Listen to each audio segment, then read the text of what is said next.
Hello guys, welcome back my channel Puja day. কেমন আছো তোমরা? আই হোপ কি তোমরা খুবই ভালো আছো, আর আমিও খুবই ভালো আছি। তো রোজ বিকালে আমি কিছু না কিছু বানাতে থাকি, তো অভ্যাস হয়ে গেছে এখন বানাতে। তো রোজ বাবু স্কুল দিয়ে এসেই জিজ্ঞাসা করবে, মা আজকে বিকালে কি বানাবে, আজকে বিকালে কি বানাবে। তো রোজ ভাবতেও লাগে কি বানাবো কি বানাবো। তো আজকে বিকালে আমি ওকে বলেছিলাম আজকে বিকালে আমি তোকে পেটিস বানিয়ে খাবো। তো এখানে ময়দা নিয়ে নিলাম আর দিয়ে দেবো ওর মধ্যে একটু নুন আর এই যে ময়াম, একটু রিফাইন অয়েলটা দিয়ে ভালো করে মিলিয়ে নেব। তো এরকমভাবে মিলাতে আছে, মতলব ময়াম দিতে আছে কি যে মুঠ হয়ে যাক, এর এমনিভাবে মুঠ হয়ে যাক। তো আমি হাফ চামচের মতন একটু লঙ্কা পাউডার দিচ্ছি, একটু চটপটা একটু ঝাল ঝাল যেন হোক। তবে এটা নর্মাল জল দিয়ে একটু সেনে নেব। তবে আমি আটাটা একটু টাইট সানবো। তো ওই যে সানা হয়ে গেছে। তো আটাটা আমার একটু টাইটে ছিল। তো চলো আটাটা রেডি, একটু সাইডে রাখি 10-15 মিনিটের জন্য রেস্টে দিই। তো একটা প্লেটের মধ্যে 1 চামচের মতন আমি আটা নিয়ে নিলাম, আর এর মধ্যে দিয়ে দেবো একটু অয়েল। অয়েল দাও, চা বাটার দাও, যা ইচ্ছে। তো আমি অয়েল দিয়েছি। এই আটাটাকে একটু ঘোল বানিয়ে নেবো, এই যে এমনিভাবে ঘোল বানাতে। চলো এটা সাইডে রেখে দিলাম। এবার আমি আলু সিদ্ধ করে নিয়েছিলাম, আলুটাকে গ্রেট করে নিয়েছিলাম আমি। আর কড়াই বসিয়ে দিচ্ছি, কড়াইয়ের মধ্যে দিয়ে দেবো আমি একটুখানি তেল, আর এই যে পনিরগুলো ভেজে নেব, একটু লাল লাল করে ভেজে নেব পনিরটা। পনির ভাজা হয়ে গেলে এবার তুলে নেব। আর একটুখানি আরও তেল দিয়েছিলাম, ওই তেলের মধ্যে একটু পেঁয়াজ আর লঙ্কা পাউডার দিয়েছিলাম, দিয়ে একটু নাড়াচাড়া করব, একটু লাল লাল করে ফ্রাই করব।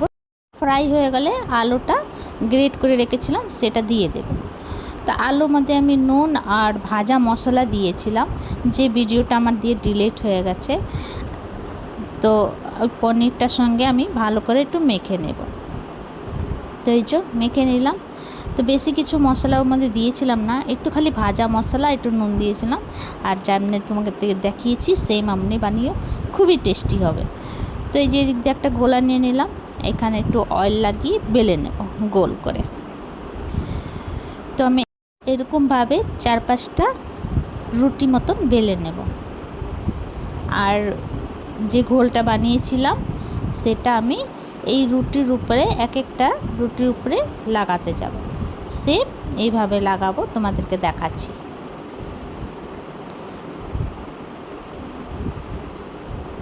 তো এই যে দেখো, এই ঘোলটা নিয়ে নেব। এই যে, তো আমি চামচ দিয়ে লাগাতে পারছিলাম না, তো হাত দিয়ে চেষ্টা করলাম, হাত দিয়েই ভালো হলো, চামচ দিয়ে হচ্ছিল না। তা হাত দিয়ে ভালো ভালো করে লাগিয়ে নিলাম চারদিক দিয়ে। তো এইভাবে আমি 4-5টা রুটি লাগিয়ে একটার উপরে একটা রাখতে যাব। তো এই যে দেখো একটা রেডি, এই যে আরেকটা রেডি। তো এইভাবে আমি 4-5টা রুটি করে নিয়েছিলাম।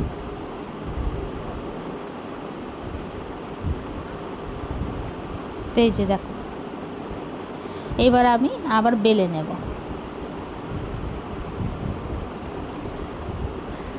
এবার এই সাইড দিয়ে ফোল্ড করব, তারপরে এই সাইড দিয়ে ফোল্ড করব, আবার ওই সাইড দিয়ে ফোল্ড করব, আবার এই সাইড দিয়ে ফোল্ড করে বেলে নেব। যেমন চরকুট্টা রুটি বেলা সেম অমনি বেলে নেব। তবে আমি হালকা হাত দিয়ে বেলবো, বেশি টাইট হাত দিয়ে বেলতে নেই, হালকা হাত দিয়ে। তো এই যে বেলা হয়ে গেছে, এবার আমি কেটে নেব।